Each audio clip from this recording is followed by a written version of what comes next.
Moving now to something employers across the country continue to face: staffing shortages. Most of us have probably seen those help wanted signs posted at a number of businesses all across the region. Today, our Shira Matsuzawa spoke with a Boise bakery who says they are quite literally hungering for help. She joins us now with the impact that staffing shortage is having on their business.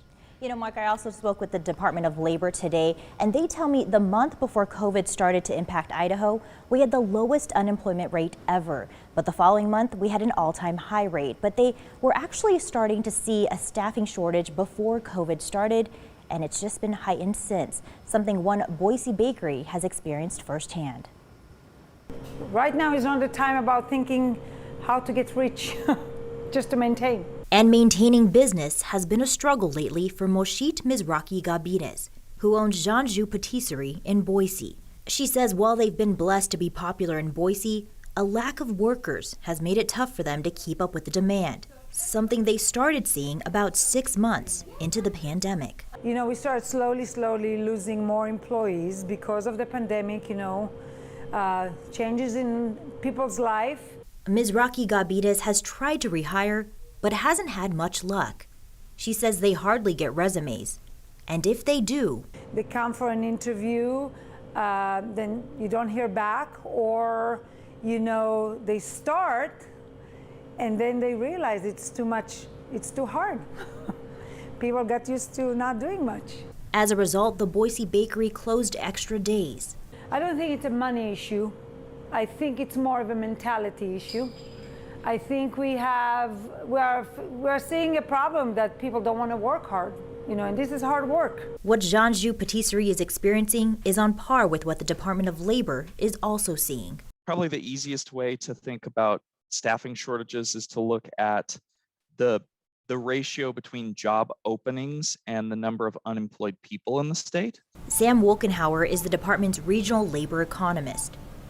He says last month they estimated about 27,000 people were unemployed in the state of Idaho, which he says is considered a low number. But statewide, there are even more job openings.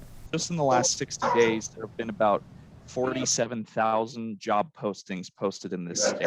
At a certain point, you're just kind of playing musical chairs with employees. The numbers just don't add up. He says there are several contributing factors. One is Idaho's economy. Idaho's the number one state in the country for job growth post-COVID. But also, there were more retirements than normal last year, and some are still experiencing issues with not enough childcare being available. As for Janju Patisserie, right now they're only open Thursday through Sunday to keep up with production, and so they're not overworking the staff they do have.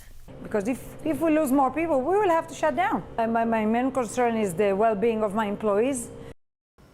The Department of Labor says one way to think about what's happening is to think about it in housing market terms, like a buyer's market versus a seller's market. Right now, it's a seller's market in labor, and the seller of labor is the worker. They sell their labor to the employer, and so right now, the dynamics of supply and demand are in play here, and the leverage is in the worker's hands, which is hard for those hiring, but it's a market like any other. Mark? I've lived here for most of my adult life, as you know, Shira. You've lived here your entire life, and I have never seen as many help wanted signs in those 35 years than I've seen in the last 6 months. Yeah, it's very tough for a lot of businesses right now. Right. All right, Shira. Very interesting. Thank you.